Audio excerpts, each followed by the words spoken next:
por lo que vi del dictamen de comisión, insistirían, o sea, no insistiría a diputados y aceptaría el texto de senadores. Aparentemente, no sabemos, mañana veremos. Así que esto que voy a presentar, no lo tomen como definitivo, hay un montón de otras cosas que pueden cambiar, así que vamos a comentar un poco en términos generales de qué se trata este régimen y cómo quedó finalmente. Bueno, a ver, primero que nada, ¿qué es este régimen? Voy a hacer un poco, si quieren cuento un poco la historia. Este es un proyecto de Ferraro, ¿sí? Que lo originó Guillermo Ferraro, que como saben fue ministro de Infraestructura durante los primeros 2 meses de gobierno y luego salió del ministerio. Eh, el proyecto básicamente es idea de él. ¿Sí? Él venía impulsando hace rato que él venía viendo que se necesitaba un régimen ¿qué tal? ¿Cómo les va? Hola. Un régimen que genere certeza jurídica, que baje la carga fiscal. La carga fiscal de Argentina hoy es simplemente poco competitiva. Si hoy uno compara la carga tributaria, no solo el impuesto a las ganancias, prácticamente todos los impuestos que aplican a las inversiones y a los negocios, es altísimo, y se necesitaba un régimen que básicamente incorpora dos cosas, ¿no? Uno es una menor carga tributaria y lo segundo es estabilidad. Y una estabilidad, si quieren, que no admita, o por lo menos que no admita tantas discusiones como la que admitió la ley de inversiones mineras u otros regímenes, ¿sí? Que como saben, especialmente en minería, el gobierno, o sea, digamos, algunos gobiernos hicieron alguna trampa y por cuestiones, por laberintos procesales, diría yo, más que por cuestiones de fondo, se permitió, o los tribunales permitieron, o la Corte permitió, o digamos, a ver, cada uno buscará la explicación, pero se logró frustrar el objetivo. O sea, básicamente se le terminó aplicando una carga tributaria mayor a las empresas mineras de la que habían estabilizado, de la que había comprometido el Estado. Después podemos decir, bueno, que si el Estado después se comprometió a devolver en Argentina impuestos básicamente es lo mismo que nada, porque la inflación se come los pesos, con lo cual hablar de, bueno, después el Estado se comprometió a devolver, es básicamente la nada misma. Entonces, la idea, si quieren, de esto tiene dos pilares. Uno es sí buscar un régimen que tributariamente sea un poco más acorde al resto del mundo. Y lo segundo, que lograr una estabilidad que dé certeza jurídica y que sea, vamos a decirlo, machaza, ¿sí? Por poner algún nombre. Hablábamos, en algunas reuniones hablábamos de que sea memo proof, o sea, que sea prueba de memo de abogados o de legal opinion, porque vieron que solo lo que planteábamos es, bueno, cuando una empresa multinacional o una empresa multinacional grande tiene que hacer una inversión, tiene que pasar por sus equipos jurídicos. Sus equipos jurídicos en general muchas veces piden opiniones a estudios de abogados, estudios de asesores, y le dicen, che, ahora hay una estabilidad fiscal. ¿La estabilidad fiscal me protege realmente o Argentina va a ser de las suyas y me va a volver a frustrar la estabilidad y van a terminar cobrando impuestos que yo no tenía pensado, en proyectos de largo plazo, en los cuales esto iba a haber un informe del estudio de abogados y si yo tenía que basarme, yo me pongo en el lado del estudio de abogados, ¿no? Yo soy abogado y miro la, miro la historia argentina, los fallos de corte, lo que ocurrió con inversiones mineras, que tenía una estabilidad fiscal relativamente bastante bien escrita, y sin embargo se frustró. Bueno, hemos padecido, con las empresas mineras, hemos padecido largos litigios que al final terminaron relativamente mal, ¿sí? Por alguna decisión de la Corte Suprema al final, y yo como abogado con ese régimen de socios, diría, mirá, no sé, qué sé yo, hubiera dicho. Entonces tenía que ser un procedimiento, tenía que ser una estabilidad fiscal que le permita a un abogado, a un estudio de abogados, un estudio de asesores, decir, no, mira, yo creo que con esto tenés una certeza jurídica relativamente buena como para poder prevalecer en caso de una contienda o que puedan permitirte tener una protección rápida. Y creo que el RI de alguna manera apuntó a eso, ¿no? Apuntó a tener este tipo de certezas y de protecciones y garantías. Van a ver que en muchas partes el RIE habla de garantías, que tiene garantías, tiene procedimientos, tiene un arbitraje, tiene procedimientos específicos en algunas estabilidades particulares, en cambiario, en aduana, ¿sí? Que eran justamente de los puntos débiles de las estabilidades. O sea, en otras palabras, creo que se trató de aprender de la experiencia, ¿no? Creo que pasó un poco eso. Ahora, ¿cómo se diseñó? Entonces, lo que hay que tratar de entender es cuál fue el diseño. Una de las cosas que Ferraro había pedido particularmente era que esto tenía que aplicarse a un vehículo. Era como crear un microclima tributario, aduanero, cambiario para un vehículo único, de proyecto único. O sea, era para una actividad en un vehículo. Tiene que ser algo muy simple en el sentido de que pueda ser fácilmente fiscalizable. O sea, a este vehículo tiene todos los beneficios, o sea, tiene el tratamiento tributario único o un balance a un vehículo. ¿Sí? Cosa de que sea fácilmente fiscalizable y de hecho, en alguna idea era que se le pueda asignar incluso algún equipo de fiscalización específico de AFIP que solamente esté enfocado en eso, en ese vehículo. El tema es que, claro, eso lo que generaba muchas veces era la primera reacción que se tuvo en el equipo era, bueno, a ver, vamos a tener que empezar con transferencias de dominio, transferencias, porque si tenemos que agarrar y una empresa tiene 2, 3, 4 actividades, la mayoría tiene, vamos a tener que empezar a escindir, transferir, transferencia de fondos de comercio, un vehículo nuevo, y eso genera un montón de burocracia, costos fiscales, ¿no? Para hacer este tipo de transacciones. Pues si usted hace una transferencia de fondos de comercio, una reorganización libre de impuestos, decisión general, realmente todos los que hemos trabajado en el mundo de las fusiones y adquisiciones sabemos que son muy burocráticos y muy problemáticos, ¿sí? Y parte costosos fiscalmente. Entonces, lo que se ideó para evitar esto, para poder tener, se diseñaron varias alternativas. Entonces, si uno se fija, los BPUs pueden ser sociedades anónimas, sociedades de responsabilidad limitada, pueden ser UTES, BPU. Y el BPU también puede ser, BPU se llama vehículo de propósito único, ¿no? Que es, o de proyecto único, que es el vehículo que va a estar en este microclima que decimos tributario o aduanero cambiario. Y se ideó un vehículo más diferente, por lo menos algo que existía en la ley de sociedades, no es un invento, no es un invento jurídico, es algo que existe en la ley de sociedades comerciales, en la ley general de sociedades, pero que no se usaba, por lo menos no se conocía mucho, se usaba para algunas actividades muy específicas, que es una sucursal de una empresa local. No estamos hablando de una sucursal de empresa extranjera. Una sucursal de empresa extranjera puede ser un BPU también, al igual que una sociedad anónima, alguna SRL. Pero este vehículo tan particular que se le da el nombre de sucursal dedicada, no es ni más ni menos que una sucursal de la ley de sociedades, una sucursal de una empresa local. Como podría decir, yo tengo sede en la ciudad de Buenos Aires y quiero abrir una sucursal en Catamarca. Bueno, voy, registro esta sucursal, es la misma persona jurídica, no es una persona jurídica distinta, con lo cual, si yo quiero asignar activos, asignar una planta, asignar una mina, asignar algo, no estoy haciendo una transferencia de dominio. No tengo que hacer un trámite de transferencia de dominio. ¿Por qué? Porque soy yo mismo. Es mi sucursal, es una sucursal que yo abrí y que la tengo registrada en otra provincia.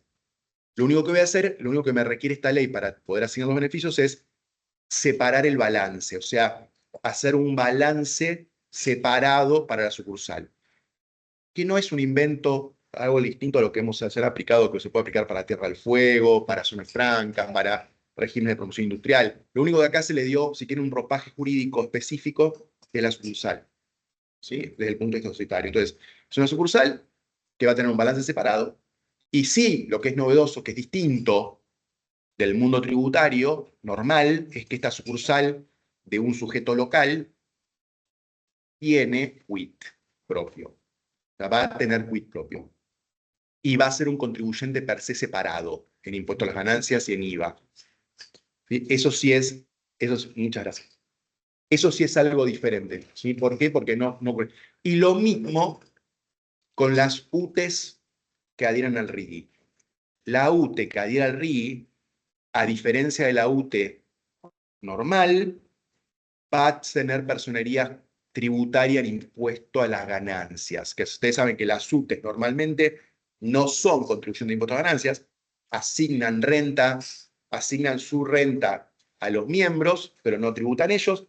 Esta UTE sí, por un motivo muy simple, porque esta UTE es la forma, si quieren, de efectivizar el beneficio de impuestos a ganancias. Si hay una reducción alícuota del 35 al 25, la forma de hacer efectivo eso. Si la UTE la UTE está beneficiada, pero asigna renta a sus miembros, los mismos miembros del RI pagan el 35%. Entonces, la forma de efectivizarlo es que sea sujeto tributario la UTE, pague sobre sus rentas del 25 y asigne, y esas rentas no paguen luego en los miembros. ¿Sí? Esa es la forma, si quieren, que se ideó, que el RIGI implementa esto con respecto a las UTEs. Entonces, en ese resumen, tiene que ser un vehículo de propósito o proyecto único, no puede tener más de un objeto. Lo único que sí se permite... A ver, voy a poner un ejemplo muy simple de qué significa que no puede tener más de una actividad. Supónganse que yo tengo una empresa que, no sé, fabrica e importa. Importa y revende y fabrica. Son dos actividades. No, eso no sería una actividad única. La única forma de poder adherir al RIE de esa empresa sería separar la actividad de fabricación en una sucursal dedicada y dejar la actividad de reventa en la actividad principal, en la sociedad principal. A ver, lo quiero decir, no digo que este sea uno del tipo de las actividades que califica para el RIE, pero sería la idea en general. Si la idea es esa, es que no puedo tener, ¿sí?, más de una actividad diferente. ¿Sí? Después es bastante vago, uno puede decir, bueno, pero ¿qué incluyo dentro del concepto de actividad? ¿Hasta dónde llega verticalmente una actividad? Bueno, eso la ley no lo aclara, ahí veremos si la reglamentación da alguna pista más, pero en principio es bastante laxo el concepto de actividad, no hay un concepto específico ni restrictivo. Entonces les decía, una sociedad que adhiera va a tener los beneficios aplicados a ese vehículo, perdón, el vehículo que adhiera, insisto, porque puede ser una sociedad o no, el vehículo que adhiera va a tener los beneficios aplicados a ese vehículo y no al resto de las actividades de la sociedad o del ente.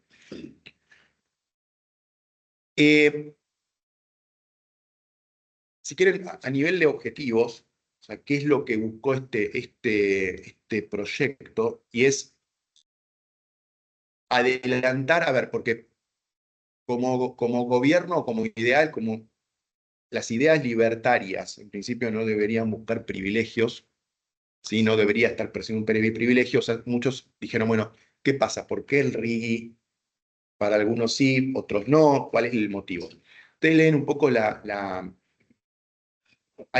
quieren, los primeros artículos traen una especie de exposición de motivos. No es una exposición de motivos porque las exposiciones de motivos no están articuladas, ¿no? Pero este régimen sí tiene un par de artículos que un poco establecen los propósitos, los objetivos. Si ustedes se fijan ahí, la idea es adelantar el régimen tributario que hoy no se puede aplicar al resto de la economía porque la macro no lo permite. O sea, hoy hay una realidad que no lo permite la macroeconomía, y estos proyectos lo que tratan de decir es, mira, como van a ser proyectos, fíjense que justamente tienen un artículo en particular que requiere, ¿qué tal? Que requiere cierto plazo de maduración. Lo que dice que para tener las garantías del RII tiene que tener un cierto coeficiente de flujo de caja, el 30% básicamente del flujo de caja con relación a las inversiones. ¿Para qué? Para asegurar de que sean inversiones de largo plazo y no de corto plazo. ¿Por qué? Porque lo que está tratando de decir este régimen es, nuestro objetivo es que al momento de que este proyecto madure, luego de la etapa de construcción, cuando empiece la operación y cuando empiece a ser rentable, en ese momento, que van a haber pasado 2, 3, 4 años, en ese momento va a resultar efectivamente aplicable este régimen, porque en general, si no tengo ganancias, no tengo impuestos a ganancias. Entonces, cuando esto ocurra, la idea, en teoría, claro, en teoría, sería que el resto de la economía también tenga este tratamiento fiscal, presumiblemente a través de una reforma tributaria. Que ya el gobierno en algún momento creo que se ha mencionado que en algún momento la va a encarar. Entonces, en definitiva, esto es un poco la idea, es, bueno, estas inversiones no iban a venir, si uno no anticipaba el tratamiento tributario de algo que se va a aplicar dentro de 3, 4 años por una cuestión de maduración de la inversión, y no se lo garantizaba, la inversión no va a venir, cuando en realidad la idea es que esto no termine siendo un privilegio, sino que sea algo generalizado en algún momento. Esa es un poco la idea general. No puede discutir mucho si eso no es un privilegio, pero bueno, la idea fue esa.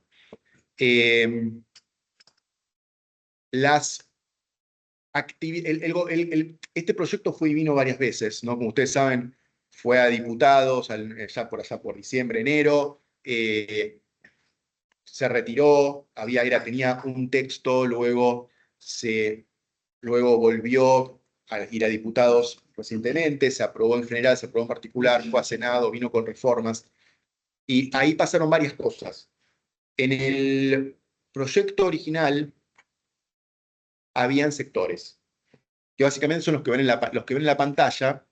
La diferencia con el proyecto original, que fue a diputados, es que ingresó a diputados creo que fue fines de diciembre, principios de enero, es que en vez de foresto industrial, forestal estaba forestal, pero estaba agroindustria. Luego, en la sesión en la cual se aprobó en general el texto, en la primera, estoy hablando de enero,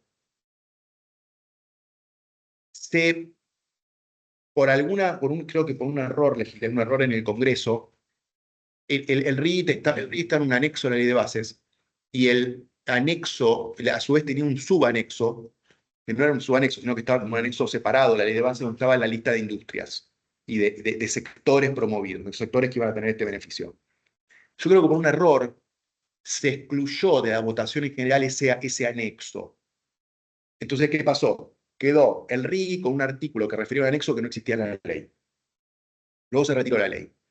Y cuando volvió a diputados, volvió, ya ahora recientemente, ¿no? Cuando creo fue en mayo, vuelve ya con un artículo cambiado en el cual aplicaba a todos los sectores. Ya no decía por sector, sino a cualquier sector. Entonces ya no estaba limitado. Podía entrar cualquier industria. Ahora, en senadores, o sea, eso fue lo que fue aprobado en diputados. En senadores se vuelve a incluir el listado de sectores, o sea que ahora vuelve a estar restringido el RIGI a estos sectores, se cambia, no está más agroindustria, sino que ahora está foresto industrial, ¿sí? No sabemos bien por presión o hay algún gobernador que creo que estuvo presionando por esto, con lo cual hoy la versión de senadores está restringida, la versión de diputados no. Tengo entendido, no tengo certeza de esto, pero tengo entendido que en el dictamen de comisión se va a aceptar los cambios de senadores, con lo cual entiendo que entraría con la limitación a los sectores. No lo sé, mañana nos enteraremos, mañana tendremos la certeza de cuál es el resultado final. Desde mi punto de vista es una pena porque la verdad que agroindustria era muy importante y había muchos proyectos grandes, con lo cual creo que es una pena eso. Pero bueno, no sé, hasta mañana veremos si hay alguna novedad. Pero eso es una pena porque realmente, perdón, y se agregó siderurgia que no estaba. Bueno, esto está muy chiquitito. Pero, a ver, la adhesión al RIGI se hace a través de una solicitud de adhesión y de un plan de inversión. El requisito principal, el más importante, es efectuar una inversión en lo que se llaman activos computables. Se discutió mucho el tema de activos computables, qué es lo que, cómo encararlo, porque uno siempre tiene la tentación de hacer una lista positiva, ¿no? Es decir, un activo computable es inversiones en esto viene de uso, infraestructura, bla, bla, bla, bla. Y llegamos a una conclusión de que era muy difícil porque al ser tantos sectores distintos en el proyecto original, como es muy difícil imaginarse todo el tipo de inversiones que ponen en estos sectores, ¿no? Uno podría hablar de activos intangibles incluso. Entonces realmente eso estaba difícil hacerlo. Entonces se optó, si ustedes se fijan, se optó por una lista negativa. Entonces, hoy en realidad la inversión en activos computables es una inversión en activos que se van a utilizar en la empresa, en el negocio, en la actividad, excepto bienes de cambio y activos financieros o de portafolio. Entonces son los excluidos. Todo el resto en principio serían activos computables. Y para todo lo que sea inmuebles y lo que yo digo asimilables a inmuebles, que son básicamente los derechos sobre minas, derechos sobre concesiones petrolíferas o mineras, o sea, que se asimilan a inmuebles en la ley, en esta ley, todas esas tienen una limitación en el cómputo. O sea que solo se puede computar inmuebles u otro tipo de activos hasta un 15% del monto mínimo de inversión. O sea que si el monto mínimo de inversión es 200, pues, si el monto mínimo de inversión es 200, bueno, se puede computar inmuebles hasta un tope de, ¿sí?, 30 millones. Inmuebles o concesiones. Y también ahí hubo algunas diferencias, algunas modificaciones también con respecto a activos, llamémosle lo que se llama preexistentes. ¿Sí? Uno puede contribuir al proyecto activos preexistentes, uno podría transferir una sucursal dedicada activos que ya existían, una mina, maquinaria, eso no es problema, uno puede transferir a la sucursal dedicada o el BPU, sociedad, transferir los activos, está perfecto, pero en la medida de que esos activos transferidos, por ejemplo, a una sucursal dedicada, no hayan sido adquiridos luego de la entrada en vigencia del RIC, que todavía no entró en vigencia, no computan. Lo que se había previsto en el régimen original era que cualquier activo que se contribuya al RIGI por vía de sucursal dedicada, o sea, una asignación a sucursal dedicada, o por adquisición de las acciones de un BPU, porque uno podría decir, bueno, yo adquiero las acciones de un vehículo, de una sociedad, para calificarlo como RIGI, los activos que estén adentro y que sean computables, los computo hasta el tope del 15% del mínimo de inversión. Bueno, por cómo quedó redactado ahora, ¿sí?, en la versión que entró a diputados, que salió de diputados y que fue aprobada por senadores, por lo menos mi interpretación como quedó, porque hubo una modificación en un par de palabritas, es que eso solamente computa en la medida de que los activos hayan sido adquiridos luego de la entrada en vigencia, o sea que no implicaría ningún activo, o sea que que el activo que está dentro del vehículo que compré, cuyas acciones compré, o que asigné a la sucursal, haya haya sido adquirido con posterioridad a la entrada en vigencia del RIGI, aun cuando sea con anterioridad a la adhesión. O sea, entrada en vigencia y adhesión son dos tiempos distintos. Entra en vigencia ahora, adhiere la sociedad dentro de 6 meses. Bueno, en ese plazo, si se adquirieron los bienes en ese plazo, se aportan a la sucursal dedicada o se compran las acciones del BPU, eso computa. En los anteriores no. La idea original era que sí, que todos esos que computen incluso los anteriores, pero por estas modificaciones, las palabritas tan específicas, hoy, por lo menos mi interpretación es que eso no quedó así. La reglamentación puede modificar porque de vuelta el texto no es tan claro, podría la reglamentación eventualmente ahí hacer algunas modificaciones, pero o hacer una interpretación diferente. Creo que hay espacio, pero me parece que el propósito, por lo menos de cómo quedó, fue que justamente solo computen activos, sea preexistentes, que hayan sido adquiridos luego de la entrada en vigencia. Igualmente en esos casos, los que son adquiridos luego de la entrada en vigencia, pero antes de la adhesión, computan hasta un tope de 15. Y hay ciertos servicios esenciales que pueden estar autorizados a que se computen como si fueran activos, pero hay que demostrar que son esenciales. ¿Sí? Después también hay, bueno, decía, el mínimo de inversión genérico es de $200 millones, sin adquisiciones de activos computables, de los cuales el 40% tiene que efectuarse durante los primeros 2 años. El Poder Ejecutivo después puede determinar cuál es el porcentaje o incluso puede modificarlo, puede reducirlo. Y el Poder Ejecutivo puede aumentar el mínimo por sector hasta 900 millones. No puede hacerlo de más de 900 millones. Hasta 900 millones puede aumentarlo, dependiendo del sector y lo que elija el Ejecutivo. Ahí no sé cuáles son los sectores que pueden tener en mente hoy.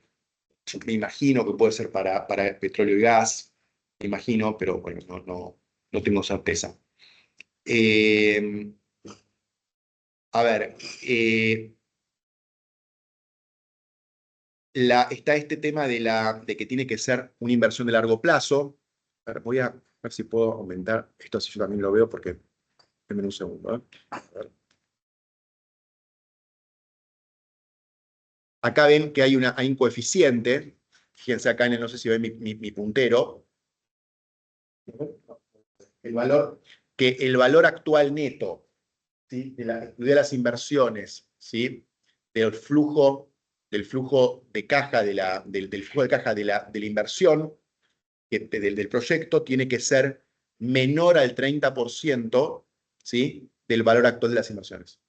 ¿Sí? Eso para que, porque esto es justamente lo que yo decía, para tener las garantías de este régimen, tiene que ser una inversión de largo plazo. Y este coeficiente lo que trata de lograr es eso, ¿sí? Hay bastantes cositas con respecto a este coeficiente, bastantes cosas para trabajar y para... Es bastante... Da para muchas interpretaciones ese artículo. Ese artículo fue agregado, ese artículo no estaba en el texto original.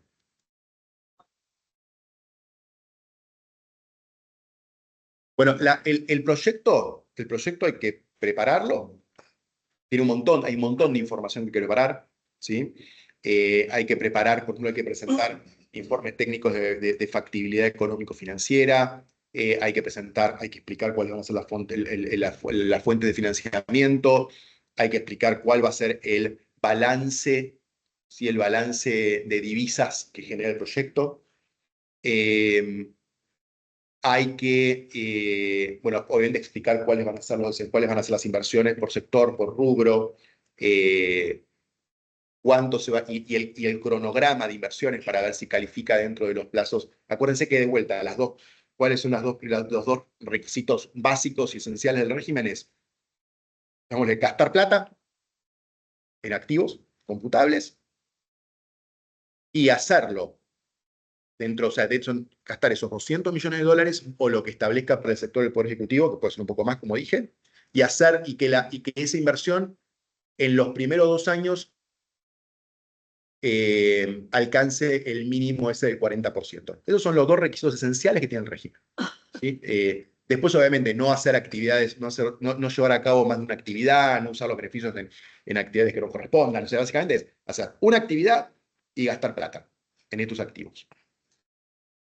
Insisto, activos pueden ser también tangibles, ¿eh? Fíjense que incluso incluye tecnología, con lo cual tecnología, básicamente, probablemente la mayor parte de las cosas sean intangibles en muchos casos. Eh, y con respecto a... Entonces decía que los requisitos entonces son... una cuestión importante esto que iba a decir, que estaba olvidándome. No requiere ingreso de divisas. No es el decreto 234 esto. Si de hecho la intención fue apartarse claramente el 230. O sea, el decreto 234 es el que había hecho, el que salió hace un par de años, creo que fue en el año 22, que se generaba un régimen también que tenía cierta estabilidad, efectos cambiarios eh, para ciertas inversiones que estaban destinadas a las exportaciones y que daba ciertas garantías con respecto a porcentajes de divisas que se podían dejar en el exterior. Esto no fue esta intención hacer eso. Definitivamente no fue la intención hacer una cosa así.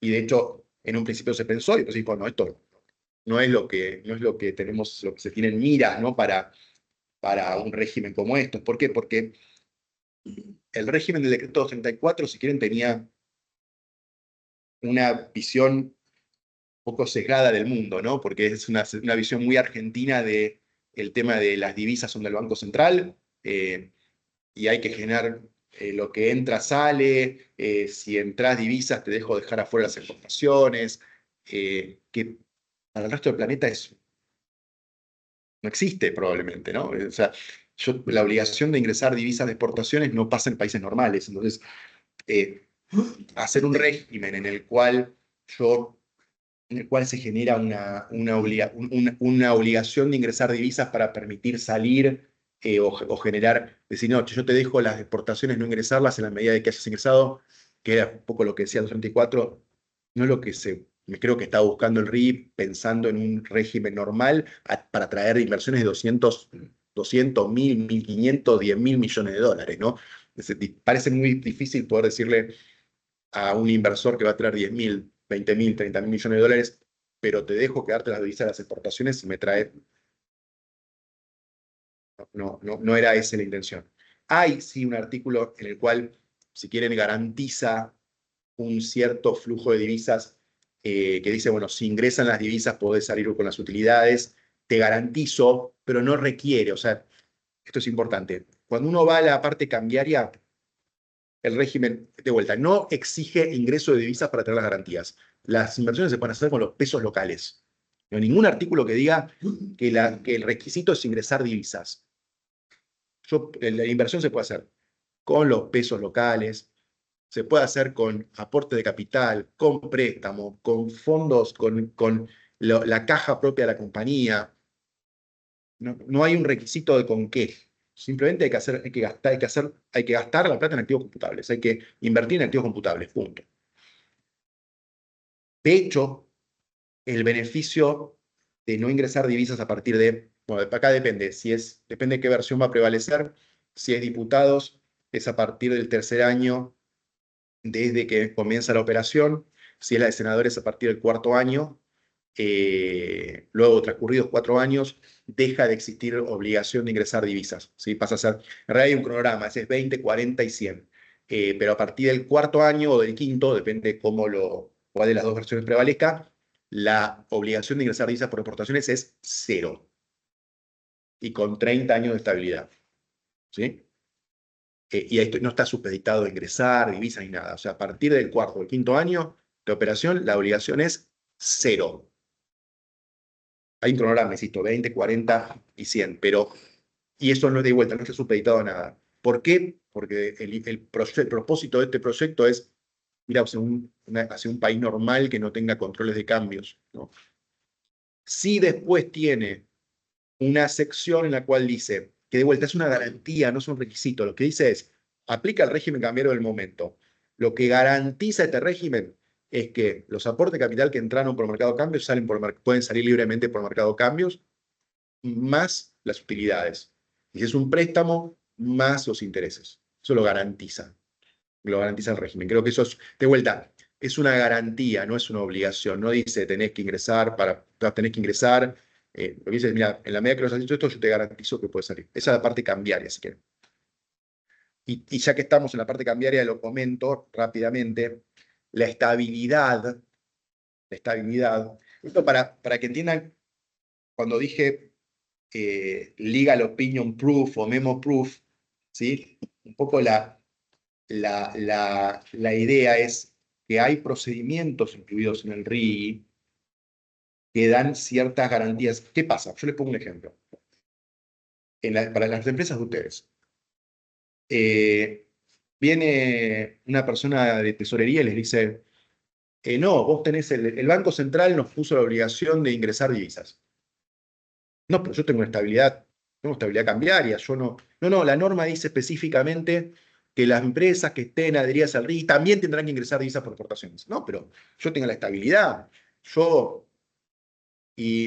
dice, claro, pero lo que pasa es que si no ingresás las divisas, estoy en un caso hipotético, ¿no? Imagínense de acá a 8 años que vuelva un gobierno que aplique un control de cambios y diga, tienen que ingresar igual. ¿Cómo pasó? Porque pasó con la ley de inversiones mineras. La ley de inversiones mineras me dijeron, muchachos, ingresen divisas. No, pero en el 97, cuando yo adherí, estabilicé, no tenía, ¿por qué tengo? Ingresen divisas. Y si no ingreso divisas, ¿qué pasa? El banco tiene obligación de denunciarme, me va a denunciar. ¿Y el Banco Central qué va a hacer? Va a abrir un sumario cambiario. Y voy a tener que presentarme el sumario cambiario. El Banco Central lo va a proseguir, porque tiene una orden, va a decir el Banco Central, dice, mira, tengo que proseguir, va a elevar la justicia penal, y un juez penal algún día, después de 4, 5, 6 años, me va a absolver o me va a condenar, y voy a tener al directorio o a los funcionarios que firmaron los boletos de cambio sujetos a un proceso penal económico. no es muy atractivo, ¿no? O sea, se imaginan la situación que pasa. O sea, no estamos hablando de una hipótesis, estoy hablando de cosas que pasaron. Bueno, este régimen, esto por eso digo los detalles, es muy importante ver los detalles de este régimen. Este régimen tiene un montón de cosas que es importante que se comuniquen y que se sepan, porque son las cosas que hacen la diferencia, creo yo. Los detalles creo que es lo que hacen, por lo menos lo que uno tiene que transmitir para que las empresas de afuera digan, no, pero esto es más de lo mismo. No, no es más de lo mismo. Tiene un procedimiento que dice que el banco central no puede iniciar si el beneficiario, el BPU, presenta un reclamo diciendo que se está vulnerando su estabilidad fiscal por una norma cambiaria, el Banco Central tiene que tramitarlo, el reclamo. Ese reclamo puede ser apelado en la justicia y hasta que no exista resolución definitiva sobre el reclamo de vulneración no se puede iniciar sumario cambiario. Entonces, ¿qué pasa?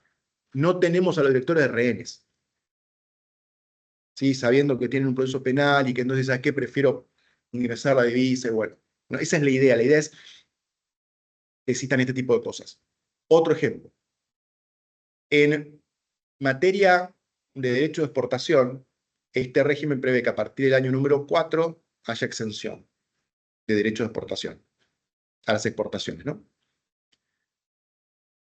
Yo les digo esto y ustedes me dirán, sí, ya me pasó con inversiones mineras, que yo tenía estabilizado mi régimen sin derecho de exportación, me aplicaron los derechos de exportación, litigué, la corte me dijo, no, por vía de amparo no va, tenías que pagar primero y después ver y probar que la carga fiscal que había sido superada la carga fiscal sobre el original y bla, bla, bla.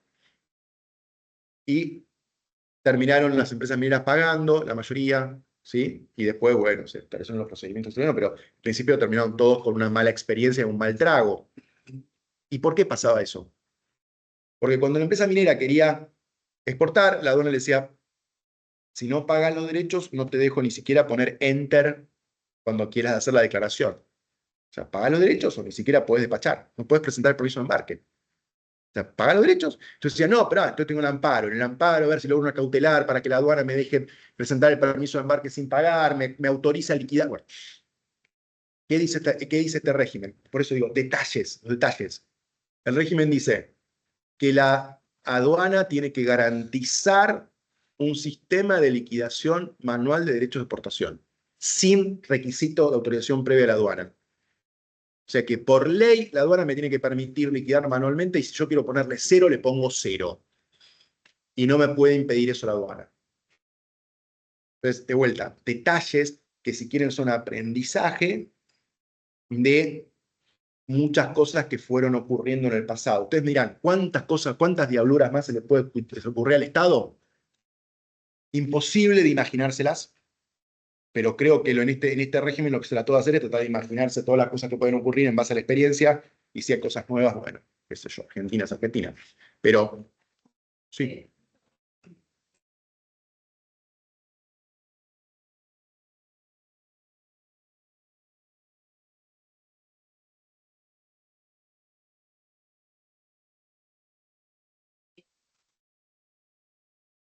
A ver, me imagino que está refiriendo a ver, ustedes saben que no creo que esté hablando de la aprobación ahora en diputados, por ahora en diputados, o sea, teóricamente se aprueba el jueves, ya está, se tiene que reglamentar. No creo que tarde mucho la reglamentación, porque la verdad que entiendo que el gobierno realmente quiere que esto esté vigente rápido, toda la ley de bases. Entonces, me imagino que puede tardar un tiempito en hacer la reglamentación, pero no creo que el gobierno se demore mucho. De vuelta, es una apreciación personal, ¿eh? Claro, no tengo información, pero me imagino que tiene mucho interés el gobierno en que esto avance. De hecho, lo que yo creo es que por lo que demoró este régimen, en realidad demoró un montón de inversiones que podían llegar a hacerse antes y que a la espera de este régimen quedaron frenadas durante 6 meses. Entonces, yo creo que esto es muy importante que salga rápido. Ahora, con respecto a cuánto tardará la aprobación, este régimen tiene plazos, ¿sí? Para que defina plazos perentorios, incluso dice que si no se cumplen, el funcionario tiene responsabilidad por incumplimiento de deberes. O sea, va a ser bastante estricta el tema de cumplimiento, de que traten de seguir los plazos. Yo creo que no debería tardar más de 2 o 3 meses esto, porque sí, es que hay una, no digo, no puedo decir exactamente el plazo porque de vuelta hay una, si quieren en el medio, una suspensión que puede darse porque puede estar audiencia, si la autoridad competente. ¿Para qué? Para que eventualmente se vean cuestiones relativas al proyecto. Hay, si quieren, una cosa que se incorporó en una parte no recuerdo exactamente en qué momento, que no estaba hasta donde yo recuerdo en el texto original, es que el texto original tenía un poquito más de discrecionalidad para la autoridad de aplicación para aprobar, y en este, luego se incorporó un párrafo que decía que no era discrecional, que si se cumplen los requisitos que establece el régimen, no puede decir que no la autoridad de aplicación al proyecto. Pero con las incorporaciones del Senado se incluyeron algunas cosas que son un poquito más subjetivas y que creo que le dan a la autoridad de aplicación un poco más de muñeca en caso de que quiera frenar algún proyecto que mucho no le interese o no le guste, y que tienen que ver con pues la cuestión del desarrollo de proveedores locales, distorsión de la competencia en el mercado. Dice que cuando se generen distorsiones, tiene que acreditar, la presentación tiene que acreditar que no se van a generar distorsiones en la competencia en el mercado local. Hay una pregunta que uno podría hacerse, es, por distorsiones en la competencia en el mercado local, uno se refiere a las distorsiones con respecto a la producción local existente, o también, por ejemplo, con respecto a importaciones, porque las importaciones, es verdad, no son producción local, pero sí se venden en el mercado local. Entonces, si uno tiene que determinar si se distorsiona la competencia en el mercado local, tengo que tener en cuenta las exportaciones o no. Eso se agregó en el Senado, con lo cual el proyecto tenía originalmente tratar una coherencia técnica. Cuando se hablaba de inversiones, hablaba de inversiones de activos computables, tenía cosas bastante, técnicamente trató de ser bastante coherente, pero claro, en las modificaciones que se fueron incorporando en diputados y senadores muchas veces no guardaron la coherencia, entonces, incluso en la terminología. Entonces hay muchas cosas que quedaron, si quieren, que van a quedar sujetas a interpretación y a reglamentación. ¿Sí? De vuelta, es normal en un trámite legislativo que cuando se van incorporando cosas no guarde total coherencia técnica con el resto del proyecto, ¿no? Pero son cosas naturales, creo que pasa en todos los países. Entonces, ¿cuánto puede tardar? No lo sé. A ver, yo me imagino, creo que no debería tardar más de 90 días una aprobación. Quiero creer. Sí tienen que tener en cuenta esto que les digo, ¿no? Es bastante voluminosa la información que va a haber que presentar para el proyecto, porque tienes una descripción prácticamente completa, rubro por rubro, de los activos, qué van a comprender los activos, cuál va a ser el cronograma, factibilidad técnico-financiera, fuentes de financiamiento, que no se distorsione el mercado. Es bastante engorroso o bastante, no sé si engorroso, pero bastante voluminosa la información que va a haber que presentar.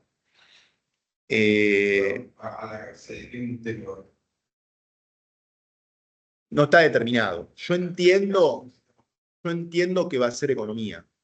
Entiendo, no lo sé. Me imagino que va a ser economía. Pareciera que va a ser economía, pero no lo sé. Podría ser también futuro de gabinete. A ver, esto es lo que estaba comentando recién. El tema de proveedores locales, como verán, bueno, es algo que se llevó, ¿no? Que tiene que haber un mínimo de compra local. No aclara, o por lo menos no veo que declare específicamente si esto tiene que ser para los activos computables, o sea, para determinar el porcentaje de activos computables, o si se refiere simplemente en la operación normal. ¿Sí? No, esto lo comenté de los BPUs, estoy de tiempo. Estoy todavía. Muy bien. ¿Cuándo tengo hasta las? Las 10. A las 10. Primero. Entonces estoy. A ver. Incentivos. Vamos a la parte de incentivos que para los aduaneros, más o menos los comenté. Bueno, faltan los aduaneros. Vamos a la parte impositiva. Sí, pues tengo poquito tiempo. Bueno, impuesto a las ganancias se reduce del 35 al 25% la alícuota aplicable al BPU. Acá lo que hay que tener en cuenta es que si yo asigno activos al BPU, aun cuando no sean computables, aun cuando no, porque sean preexistentes, por ejemplo, Si yo asigno activos al BPU e invierto 200 millones arriba, ese BPU califica a todos. Fíjese que hay un artículo que dice específicamente que los beneficios y garantías se aplican a todos los activos asignados al proyecto, aún cuando no resulten computables como activos computables, ¿sí? Eso hay que tenerlo en cuenta. Entonces se reduce de 35 a 25% la alícuota de impuesto a las ganancias, hay amortización acelerada de bienes de capital, de bienes de uso 2 años, se reduce, o sea, todo lo que sean minas, canteras, reservas, se reduce el 60% la vida útil, ¿sí? A efectos de la depreciación o de la amortización por desgaste.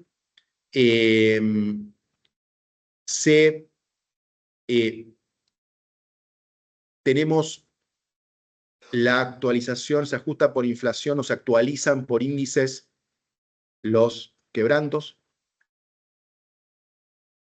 Esto puede generar algún debate, porque en realidad hay empresas que hoy consideran que se pueden ajustar por inflación los quebrantos. Acá específicamente se dice que se pueden ajustar, o sea, se van a ajustar, con lo cual esta ley podría, si quieren, implicar un poco una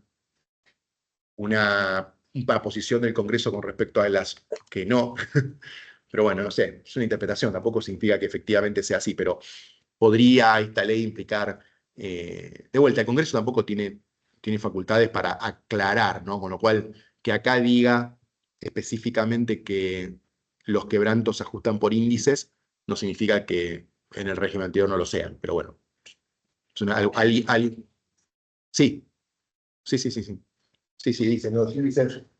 eh,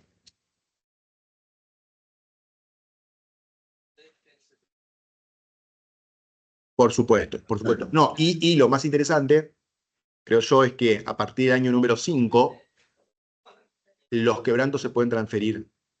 O sea, no solo no caducan, vieron que en ganancias los quebrantos impositivos caducan a los 5 años. Acá se establece específicamente que no caducan y además se pueden transferir a terceros. Se pueden vender. Y en el caso de las sociedades, de las sucursales dedicadas, que como saben, durante los 5 años no se pueden mezclar los quebrantos de la sucursal con los de la casa matriz. A partir del 5.º año se pueden transferir, se pueden devolver a la casa matriz o se pueden transferir. Es una novedad bastante diferente a lo que existía. El impuesto a los dividendos, a partir del año número 7, se reduce a 3,5% en la versión del Senado.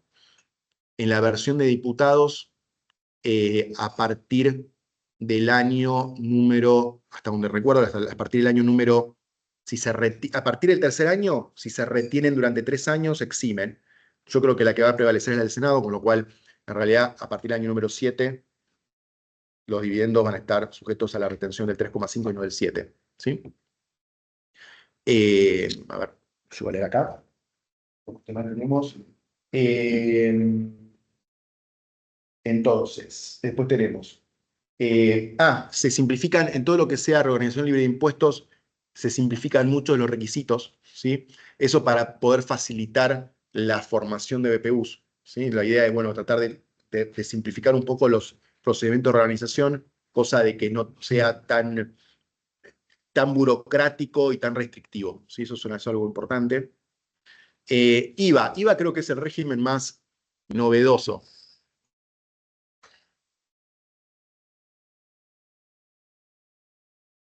No, aplican, pero están, llamémosle que están morigeradas. Por ejemplo, se permiten las transferencias, no requiere autorización de AFIP las transferencias parciales. Por ejemplo, a ver, tipo de cosas. El IVA quizás decía lo más novedoso, porque en todo lo que sean adquisiciones de bienes de uso, obra de infraestructura y servicios para el desarrollo de estas obras y de estos bienes, no se paga IVA a compras. O sea, cuando un proveedor me factura con IVA, el BPU va a emitir o a través del sistema de AFIP un certificado de crédito fiscal que se lo va a entregar al proveedor y ese certificado de crédito fiscal va a ser un crédito, va a ser un crédito de impuesto para el proveedor.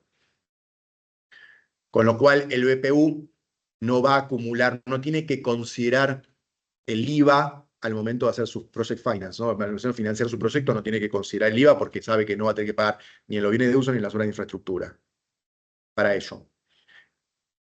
Tampoco va a tener crédito fiscal, obviamente, ¿no? Porque si no lo pagó, no tiene crédito fiscal, pero al momento que tenga que pagar IVA débito, bueno, tendrá que pagarlo sin el crédito. Pero no adelanta, no le adelanta al Estado el IVA. Siendo un impuesto al consumo, se supone que el BPU tendría que empezar a pagar IVA cuando empieza a vender a los consumidores, por estos impuestos que van a los consumidores, y no tener que adelantarle el fisco el IVA. Bueno, ese fue el propósito. Eh, claro, pero, hay una cuestión importante. Ustedes me podrían decir con toda justicia, bueno, pero le enchufaste un certificado de crédito fiscal a tu proveedor, que si, y aclaro, con este certificado de crédito fiscal se lo puedo pagar, se lo puedo entregar al proveedor o se lo puedo entregar a la aduana también, porque me permite pagar todos los IVA compras, ¿sí? Incluso el IVA de importaciones. Ahora, ustedes me dirán, bueno, pero supongamos que hay un proveedor que le pagó a la aduana el IVA, le pagó, y ahora le pagó el IVA, le pagó los adicionales de IVA, le salen créditos por las orejas, y ahora yo encima le enchufo un papelito que es más crédito, el proveedor no va a estar muy contento. Bueno, el, la ley tiene un sistema que dice que en la medida de que no le devuelvan al proveedor el IVA crédito, el proveedor puede transferir el IVA libremente a terceros.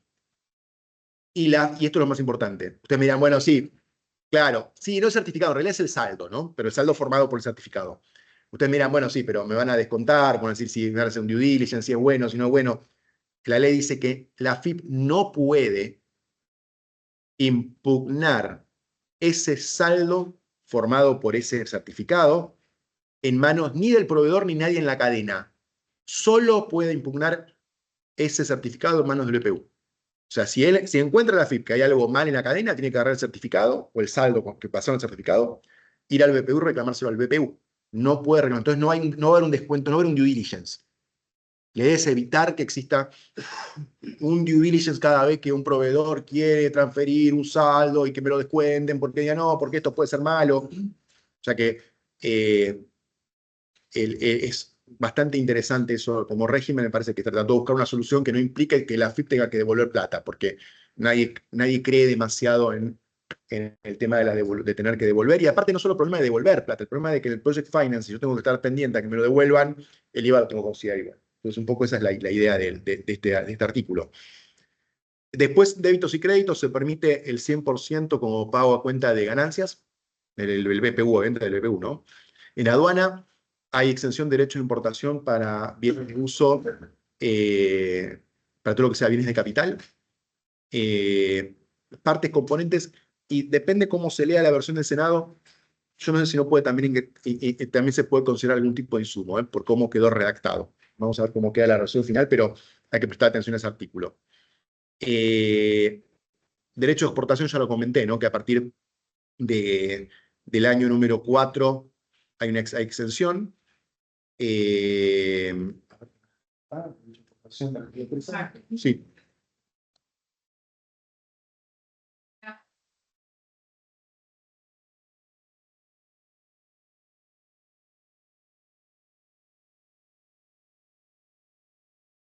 Ah, sí. Sí, no, decía que a la pregunta de cuál es, del tema de la reorganización libre de impuestos, cuáles son los beneficios, bueno, que se flexibilizó un poco, no se eliminaron los requisitos de las transferencias de fondo de comercio o de las organizaciones libres de impuestos, fusión, escisión. Lo que se hizo fue morigerar algunas exigencias, como por ejemplo de la transferencia parcial de fondo de comercio que requiere autorización de AFIP.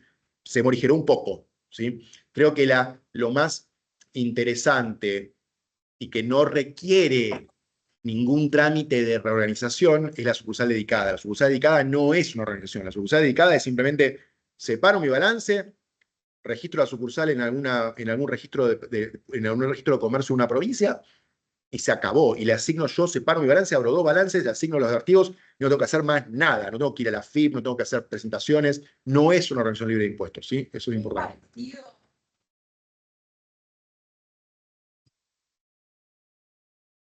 ¿Puedo hacer una pregunta?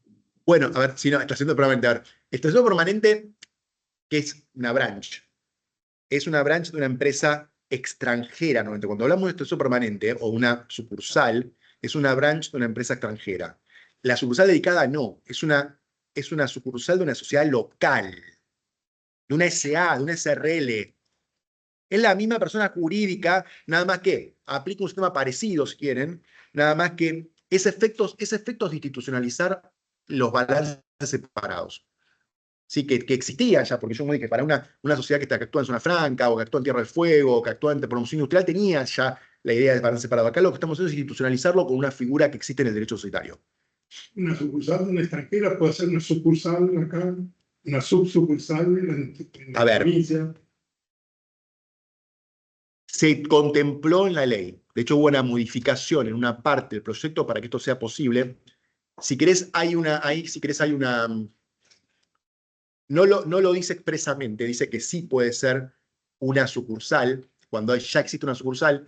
Lo que no queda bien claro es si va a ser una segunda sucursal de la empresa extranjera o una sucursal de la sucursal.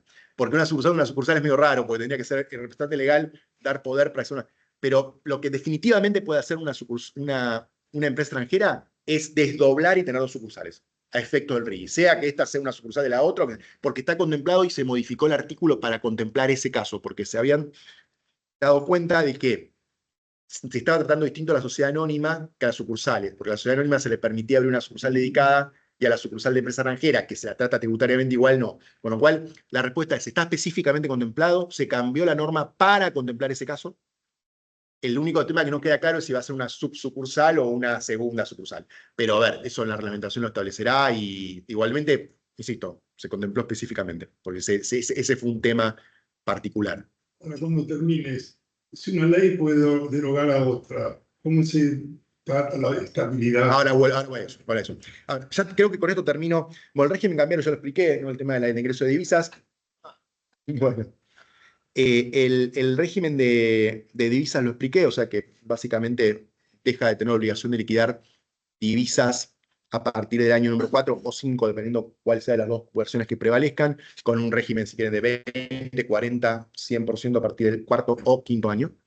Te hago Sí. una pregunta sobre eso. Eso creo que es uno de los puntos más cuestionados, ¿viste? Por Lustó, todos los que dicen, no, eso no trae ninguna obligación para las empresas, ¿viste? Típicos argumentos de esa ideología. No trae ninguna obligación a las empresas de traer dólares al país, ¿viste? La típica crítica fácil, ¿no? Ahora, en realidad, yo coincido con lo que vos decías. O sea, la verdad que es aclarar, o sea, parece que ningún país del mundo andan diciendo, si vas a hacer una inversión, tenés que venir y liquidar las divisas de exportación. Es como que ya esa sola aclaración va a contramano de la mayoría de los países, ¿no? Mira, O sea, me genera simplemente me genera curiosidad porque veo que todo el tiempo insisten con lo mismo, ¿viste? Cuando ves las mayores críticas, siempre lo mismo. mira.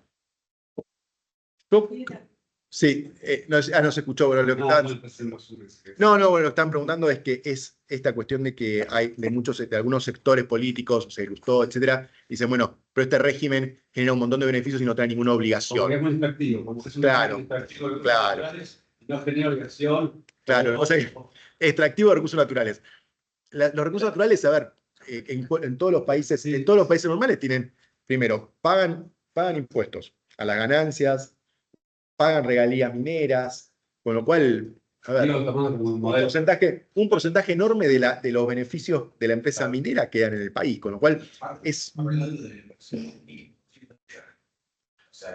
Sí, pero claro, ahora, mi respuesta a eso, si querés, o por lo menos lo que mi visión, de vuelta, no sé si la visión del gobierno, es una visión personal, es, si queremos que nos lleguen las inversiones del planeta Tierra, tenemos que comportarnos como el planeta Tierra.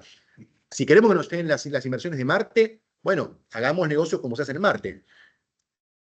Acá en el planeta Tierra en general, nadie te dice, tráeme dólares, liquidalos y yo te doy a un tipo de cambio perjudicial, te saco la mitad de los dólares o te saco el 60% y me lo quedo yo. Eso, ojo, insisto, capaz que en Marte funciona y capaz que en Marte tendríamos que empezar a buscar inversores allá. Acá no pasa. Y nos ha pasado 1000 veces, por una experiencia práctica mía personal, en la cual tratás de explicarle a un australiano, a un neozelandés, a un americano, a un canadiense, que lo normal es lo anormal, y me miran diciendo, bueno, pero yo este problema en Tailandia no lo tengo, no sé, por decir no sé.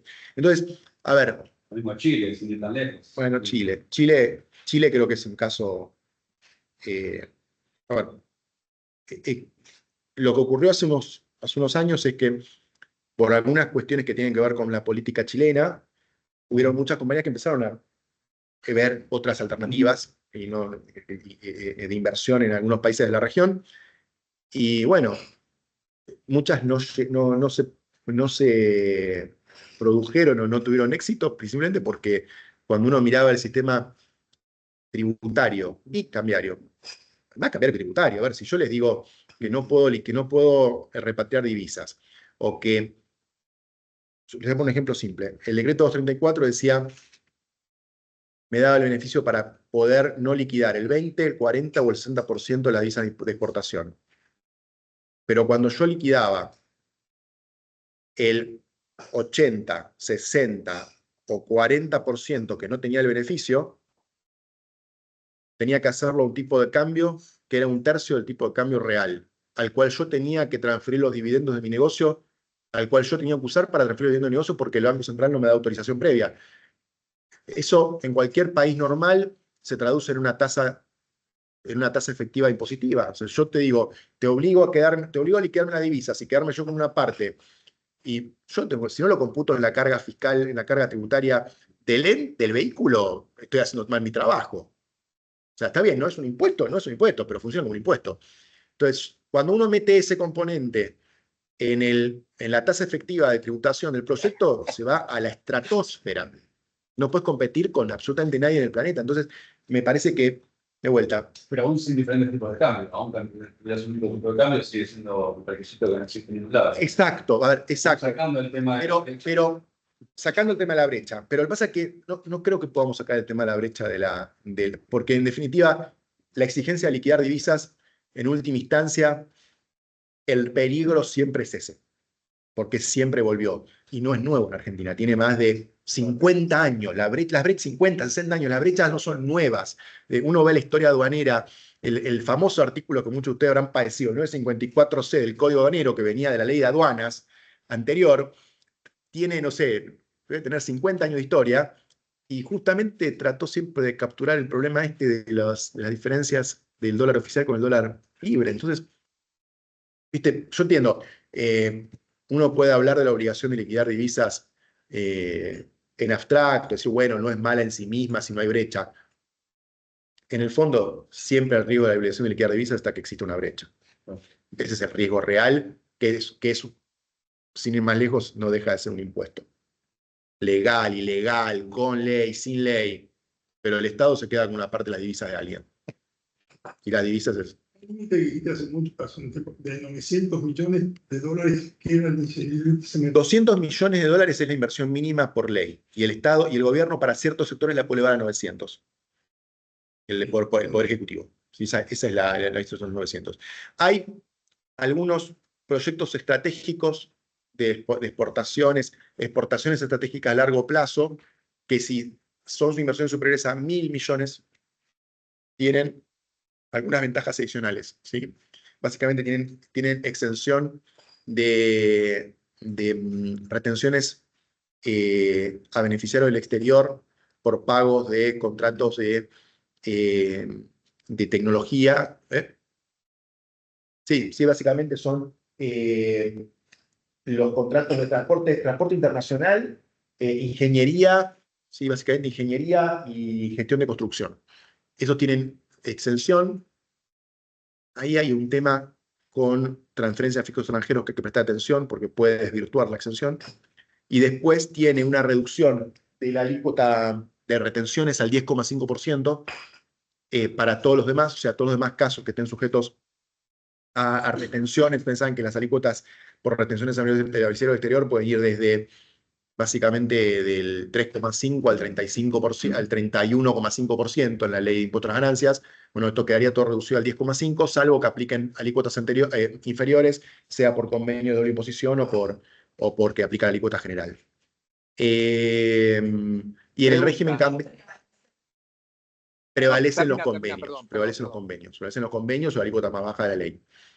Y se achican los plazos para que comiencen a liberarse la obligación de liquidar divisas. Se reducen en un año a los generales, en cualquiera de los proyectos. Si quieren, hablo un poquito y ya con esto cierro, si les parece, con respecto al tema de estabilidad.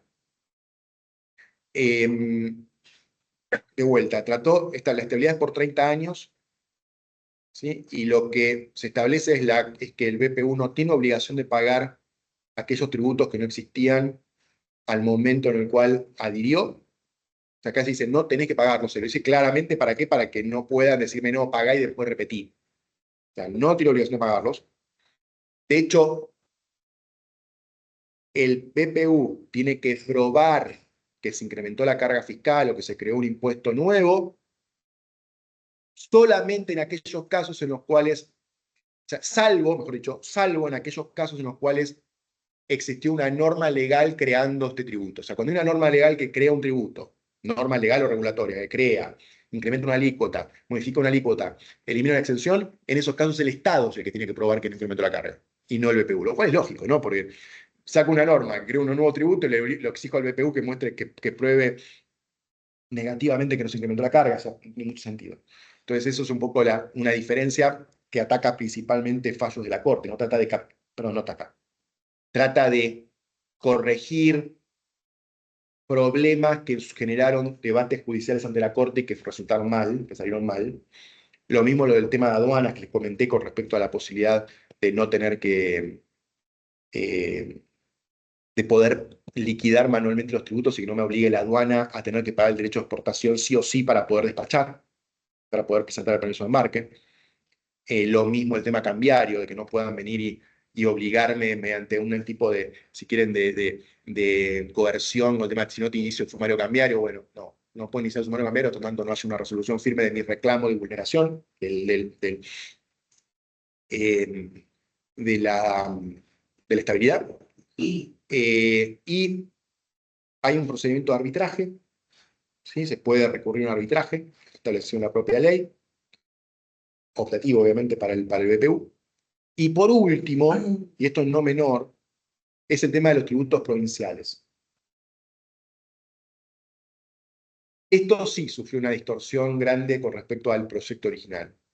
El proyecto original lo que planteaba era, a través de una ley federal como esta, voy a decir la palabra que no gusta libertario, pero de privilegio, y este nombre lo menciono porque está en la Constitución Nacional. La Constitución permite establecer ciertos regímenes temporales de privilegio o protección que pueden limitar las potestades tributarias provinciales temporalmente. De hecho, se usó mucho. Se usó para ferrocarriles. La más reciente que yo recuerdo es la 25063, el artículo 10, que, por ejemplo, le impedía a las provincias y municipios crear nuevos impuestos a los entes de radiodifusión. A todas las entidades de radiodifusión. A la actividad de radiodifusión se le prohibía a las provincias crear nuevos impuestos y a las municipalidades. Y hay fallos de corte en esto, dando fallos de fondo, fallos con medidas cautelares, en los cuales la Corte dijo, son potestades del Congreso, no se puede. Y, más importante aún, en caso de que sea una provincia aparte, es materia originaria de la Corte, o sea, el caso va derecho a la Corte, tiene competencia directa por cuestión federal, y en caso de que sea una municipalidad, juzgados federales. Acá no está en discusión derecho público local, entonces no tengo que ir por el caminito de la justicia local, que es tortuoso y me hacen pagar primero. Esa era la idea de este régimen. Este artículo de los impuestos provinciales, que la idea era que no puedan incrementarse impuestos provinciales o municipales sobre el BPU, el texto original era así, no requería adhesión de ninguna provincia. Manu Militari decía el Congreso, decía, esto no pueden subir los impuestos provinciales a un BPU adherido, ni la provincia ni la municipal puede incrementar impuestos provinciales o municipales. No pasó. O sea, las provincias no quisieron, y entonces lo que dijeron es que esto solo es aplicable a las que adhieran al RIGI. Aquellas que adhieran al RIGI, entonces no van a poder hacer esto. La provincia que no adhiera, no. Esto tiene dos consecuencias. Una es que solamente va a aplicar efectivamente a las que adhieran. Las que no adhieran podrán aplicar los supuestos que se le antojen. Y la otra consecuencia es que como implica una adhesión y la adhesión implica una ley local, lo que probablemente digan los tribunales federales o la Corte Suprema, en caso de provincia o municipalidad, es que es derecho público local y que primero tiene que pasar por todas las instancias provinciales, probablemente muchas de ellas con solve repete, o sea, pague primero y después discuta, y finalmente después, si llegara a haber una cuestión federal, por ejemplo, por arbitrariedad, llega a la Corte. No puede ir derecho a la justicia local, la justicia federal probablemente. O sea que la provincia que no adhiere a la RIGI tiene una desventaja. Sí. A ver, va a depender un poco ahí, si querés, la potestad bajo la constitución local de que si la provincia, si en realidad el municipio queda incluido en la ley provincial o no, va a depender un poco de esos detalles. Pero una pena, la verdad que la idea original no era esa, pero bueno, es lo que quedó. Una Bueno, pregunta sí. relacionada a las aprobaciones. En caso de que mañana sea aprobado en la Cámara de Diputados, asunto terminado. Se escucha muy bajito. ¿Hola? A ver, espera, capaz que hay que subir un poquito el volumen. Un segundo, ¿eh? ¿Me escuchan mejor ahora? No, todavía no, a ver. ¿Me escuchan mejor? Se escucha, pero un segundo, ¿eh?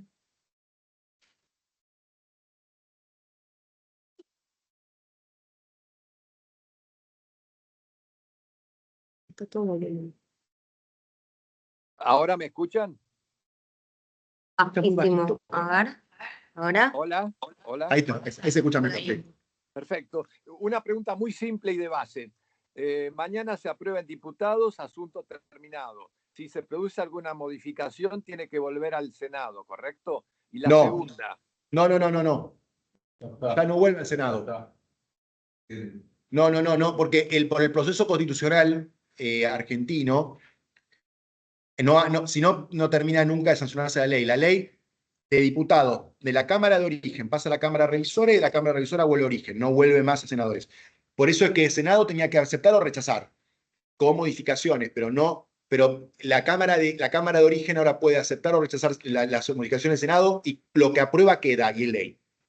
No Ahora, vuelve a si Senado. la Cámara de Diputados hace cambios mañana, ¿qué pasa? No puede. O sea, o aprueba o no aprueba. Exacto. La discusión ahí es si puede hacer cherry picking. Si puede hacer cherry picking, o sea, si puede decir este sí, este no, o si tiene que aprobar todo o rechazar todo. Ahí está la discusión. Ok. Y cambios en otras leyes no afectan a RIGI. No deberían. Y no deberían, la intención es que no lo hagan, la intención es que no... A ver, no afecta a la RIGI. Cambios, todo aquello que está estabilizado bajo el RIGI debería prevalecer con respecto a cualquier ley posterior. ¿Por qué? Por jurisprudencia de la Corte, que dice que cuando hay un régimen de este tipo bilateral, en el cual la empresa compromete algo, o sea, el contribuyente compromete algo, y el Estado compromete algo, tiene una naturaleza, si querés, de tipo contractual, en la cual el Estado no puede violar por leyes posteriores. Es por eso que las estabilidades tienen protección constitucional porque la Corte lo dijo. Entonces, no es que no pueda venir el Congreso y derogar el RIGI, podría derogarlo. Lo que no puede es afectar los derechos adquiridos de aquellos que... Para el futuro. Muchas gracias. No. Federal, cada provincia tiene potestad dentro. ¿Cómo impactaría?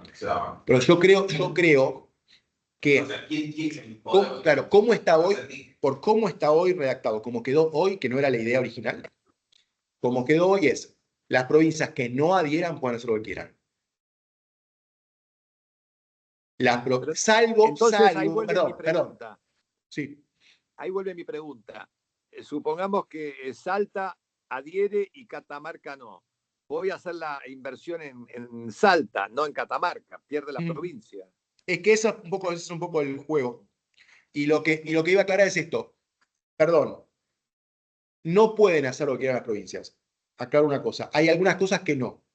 Por ejemplo, el artículo sobre transferencias entre sucursal dedicada o operaciones entre sucursal dedicada y casa matriz, o entre UTE y miembros de la UTE, eso específicamente la ley dice que no lo puede grabar la provincia. Y eso no está sujeto a adhesión. Ok. Y al principio un artículo que dice que no se modificó, que dice que los actos eran nulos para aquellas provincias que adhieran, pero este artículo quedó en otro, ese quedó al principio y esto está en otro lugar de la ley. Entonces yo sigo pensando que las provincias no pueden grabar eso. ¿Qué utilidad tendría si ahora se quisiera hacer algo parecido con la agroindustria? Bueno, a ver, yo creo que hay dos cosas. ¿Tenemos tiempo hasta mañana? Sí, estás muy entusiasmada. Habría que, no sé, habría que ver. Mañana hasta mañana hay tiempo para hablar. Y si no, habría que, a ver, yo no sé si hay, no, la pregunta es ¿qué viabilidad habría para de alguna manera incluir agroindustria? Y la verdad es que yo no lo... En el futuro, cuando vean cierta ley, después... Que lo hagan, a ver, por una nueva ley, Exacto. por una nueva ley, por vía reglamentaria, tratar de interpretar algo que yo lo veo difícil, no lo veo fácil. Salvo que, como decías vos, no sería al final la lista taxativa de industria. No, pero está, yo creo que eso, salvo que mañana diputado diga, ¿sabe qué? Este artículo no, como quedó, vuelvo a la versión original, Sí, en el anexo, claro. que no pareciera, pero bueno, veremos, sí. Pero yo creo que todavía hay tiempo hasta mañana para que alguien, pero no creo que pase nada, pero bueno. Tengo una pregunta más en relación a la biodiversidad. ¿Está previsto de alguna forma también, por esto está orientado a grandes inversiones, para favorecer las inversiones de las empresas PYME en el futuro? ¿Hay algo previsto? Yo no lo vi, lo único que hay es esto, lo único que hay, perdón, hay una cosa que no comenté, y es que para derechos de importación, los proveedores pueden adherir, es una especie de adhesión parcial para tener los beneficios de los derechos de importación. Es lo único que está previsto en el RI para empresas más chicas. No, la verdad que como idealmente esto era para inversiones a largo plazo, como dije al principio, que maduren de 2, 3, 4 años, y la idea era aplicarlo a ciertas inversiones que no iban a venir de otro modo. Entonces me parece que no estaba apuntado, no era la idea de este régimen ir a una pyme, no ir a negocios distintos, o a negocios, como decía, de más corto plazo. No, que yo sepa, no estoy al tanto de hacerlo. Si no sé si hay alguna otra pregunta. Hola, buenos días. ¿Me escuchan? Sí, sí. Hola, ¿cómo están? ¿Qué tal? Muchas gracias por la presentación, muy interesante. Yo me estoy conectando desde Chile y mi pregunta va un poco por el lado minero. Realmente, un poco, ¿cuál es la percepción tuya y de los locales respecto de si esto sí puede significar un punto de quiebre para las inversiones mineras en Argentina, puntualmente en cobre, por ejemplo, que son proyectos de muy largo plazo? ¿Creen que sí puede ser efectivamente un punto de quiebre o no? Y la otra pregunta es si se puede más o menos pensar en cuánto podría ser un plazo razonable para que se materialice un proyecto de cobre luego de la aprobación de este régimen, o sea, ¿en cuánto tiempo, por ejemplo? O sea, si, como decías, de repente tomará 90 días para que se apruebe y se reglamente, después de eso, más o menos, ¿cuáles son los plazos para ya materializar inversiones? Y Gabriela, también, mirá. yo sé que es Sí, muy, perdón. muy ambiguo, pero por lo No, menos no, no. algo general como para tener un timeline. Y finalmente en las provincias ya se sabe cuáles se adhieren o no al RIGI. O sea, puntualmente provincias, ¿hay alguna provincia minera que no se adhiera o eso se va a saber más adelante? A ver, Gabriela, mirá, vamos a por partes. Yo creo que, a ver, espero, entonces, no quiero que parezca, yo creo que esto va a ser más una expresión de deseos que una afirmación. Yo quiero creer que el RIGI va a ser un enorme punto de inflexión para el cobre. Para el cobre. Yo creo que el río será para muchos sectores. Ustedes vieron, hay un montón de sectores, incluso las versiones originales, la versión original que entró a diputados era para una cantidad limitada de sectores. La minería era específicamente uno, y en el equipo que trabajó en esto originalmente había una persona específicamente experta en minería, con lo cual les diría que tuvo, no les voy a decir que es específicamente y tuvo solamente en mira minería, porque no es así, porque de hecho se pensó en todo, se pensó en minería, trató de pensarse en concesiones, infraestructura, pero sin duda les digo que minería era una de las cosas en las cuales tenía en mente cuando se trabajó en esto, especialmente por el tema de largo plazo. Con lo cual, de hecho, la ley de inversiones mineras se tuvo en cuenta, todos los problemas de la ley de inversiones mineras se tuvieron en cuenta. Casi le diría que el 90% de los problemas que vamos a resolver acá tenían que ver con los problemas que se habían detectado en la ley de inversiones mineras. Con lo cual, sin duda, creo que debería ser un punto de quiebre. Sin duda. Por lo menos creo que ese fue el propósito, entre otras cosas, ¿no? Yo creo que esto debería rápidamente reglamentarse. No me imagino que esto tarde mucho. De vuelta. Hay un pipeline de inversiones que están frenadas porque no está esta ley y por la expectativa de que salga la ley. Que es quizás lo más, creo que una de las cosas más dañinas que pasaron es que la demora en este proyecto fue justamente que si esto hubiera sido aprobado en enero, estas inversiones estarían en curso. Pero todas frenaron porque dijeron, no, yo quiero esperar a que exista, a que tener los beneficios. ¿Cómo voy a invertir antes? Y quizás era muy difícil, con el diario del lunes somos todos Maradona, pero uno podría haber dicho, bueno, se hubiera establecido en la ley que las inversiones que empezaban desde el 1 de enero se tomaban en cuenta, sí, pero tenés que tener la bola de cristal y saber que iba a pasar esto, ¿no? Nadie lo imaginaba, creo. Jurídicamente no tiene ninguna necesidad. No vas a venir a hacer un desembolso de 200. También. Con cero seguridad. Exacto. Con lo cual, exacto. Exacto. Entonces, a ver, yo creo que de vuelta, con el pipeline de inversiones que hay, y yo creo que el interés del gobierno en reglamentar esto tendría que ser muy fuerte, tendría que salir rápido esto. Si me decís cuánto tiempo va a pasar, no lo sé. Hay una reglamentación, hay que hacerla bien y no lo sé. Y después un proyecto yo creo que bien presentado, rápido y completo, yo no me imagino que tarde más de 90 días una aprobación, se me ocurre. Esto un poco con respecto a las provincias que van a adherir, no lo sé realmente. No sé, porque la adhesión implica estabilidades, implica un montón de cosas que no sé si lo van a hacer. La adhesión se da en un momento y no se puede avanzar más, o quizás permita que contagios. No, porque hecho esto es que, a ver, hubieron varias ideas con respecto al tema de la adhesión de las provincias. Por ejemplo, en algún momento entiendo que se discutió, por ejemplo, si iba a ser condición para que el RIE aplique en alguna provincia que la provincia adhiera. Y eso la verdad que se vio como algo que si no adhería ninguna, el RIE iba a quedar inoperante, entonces no se fue por ese lado. Con lo cual, las provincias pueden adherir en cualquier momento. Me parece que lo que va a ser de interés de la provincia es, si tengo la duda de si voy a hacer un proyecto, por ejemplo, un proyecto minero, como decías, lo tengo que hacer en Catamarca o en San Juan. Y en Catamarca adhirieron, en San Juan no adhirieron, y la verdad que capaz que dices, ¿sabes qué? Prefiero irme, a ver, la provincia que me dé exenciones de impuestos de sello, la que me dé seguridades con ingresos brutos, la que me dé alguna, y bueno, lo hago en esa, y no lo hago. Entonces me parece que va a pasar un poco por ahí. No, es que de vuelta, la provincia que... Es que la provincia que adhiera va a tener que adherir a la estabilidad, teóricamente, y bueno, todos los proyectos que se aprueben durante la estabilidad, después la provincia podrá derogar, y si deroga, bueno, la estabilidad no debería estar afectada, ¿no? En principio. ¿La adhesión provincial depende del Ejecutivo Provincial o también de las No, cámaras?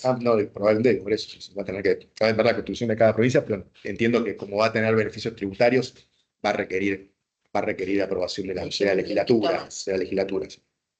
La básica estabilidad entonces está dado porque cuando un inversor trata con el Estado argentino ciertas condiciones financieras y fiscales, la Corte dice que no se puede derogar eso por una ley exterior. A ver, la esencia es, si querés, la existencia de un sinalagma, de una bilateralidad.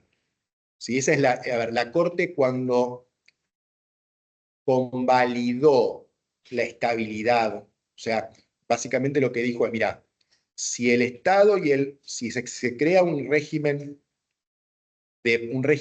promocional que establece cierta estabilidad en base a compromisos del administrado contribuyente y compromisos del Estado como beneficios fiscales, esa bilateralidad tiene las características, si querés, tiene características contractuales o casi contractuales.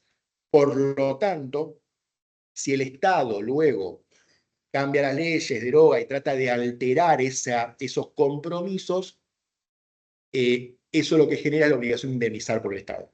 Entonces, en definitiva, si quieren, eso es un poco lo que está atrás también de Tierra del Fuego. Vieron que está tanta discusión con Tierra del Fuego con respecto a, bueno, si ¿por qué no derogan el régimen? Bueno, porque hay derechos adquiridos. Entonces, ahí también, eso es un caso, por ejemplo. ¿Sí? O el caso de la inversión en Miguel con el suelo. Sí. Entonces, todo el apuro que pueda tener el Poder Ejecutivo en reglamentarla, si la provincia se retrasa un año, eso es un negativo, ¿correcto? A ver, es un negativo, pero no para los proyectos, una vez que está el RIGI, por lo menos efectos de impuestos federales, que les diría que son probablemente los más importantes. Yo entiendo que no debería,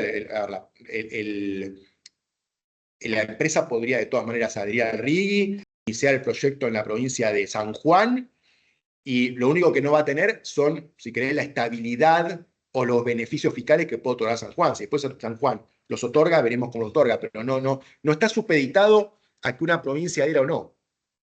¿Pero la provincia no podría agregar gravámenes? Sí. Entonces Lo que pasa es que quizás sea menos dañino, pongámoslo así. Va a ser probablemente menos dañino el accionar una provincia de ese estilo en la medida de que sea un proyecto, por ejemplo, que esté orientado a las exportaciones, porque como las exportaciones no están grabadas con ingresos brutos, por lo menos la mayoría, o por lo menos debería no estar grabada con ingresos brutos, aunque hemos tenido antecedentes de que las han grabado. En principio, por ejemplo, un proyecto orientado a exportaciones probablemente no esté tan sometido al riesgo provincial como un proyecto que esté orientado al mercado interno. Un proyecto que está orientado al mercado interno, sí, probablemente el impacto de los impuestos provinciales pueda ser grande, porque si la provincia quiere aprovechar y llevarse parte de los beneficios a través de un incremento de impuestos provinciales, podría hacerlo. Esto es una cuestión que se discutió. Pero, digamos, queda un signo de interrogación importante, ¿no? De vuelta, queda un signo de interrogación importante. Yo les diría más en los proyectos orientados al mercado interno que a los de exportaciones. En las exportaciones parece, no digo que sea imposible, pero parece más difícil que una provincia quiera grabar las exportaciones. Entonces, no es imposible, ya lo han hecho, sí, ya ha hecho Misiones, pero en cambio, cuando están orientados al mercado interno, por ejemplo, una empresa podría obtener los beneficios del RIGI, que sean aplicables a impuestos federales, y si la provincia donde se instaló o donde está operando se le ocurrió no adherir y se le ocurrió duplicar, triplicar o cuadruplicar ingresos brutos, y puede ocurrir. Gracias. Sí, Gabriela. ¿O quedó la mano levantada? No sé si... Quedó la mano levantada, sí, muchas gracias, muchas gracias. Bueno, no sé si hay alguna otra pregunta. No, por sobre todas las cosas, queremos agradecer desde la Cámara al doctor Jovanovic, socio de KPMG, por su excelente explicación en un momento tan oportuno. Los invito a un aplauso. Gracias. Gracias. Bueno, esperemos que salga todo bien. Muchas gracias. Muchas gracias. Hasta luego.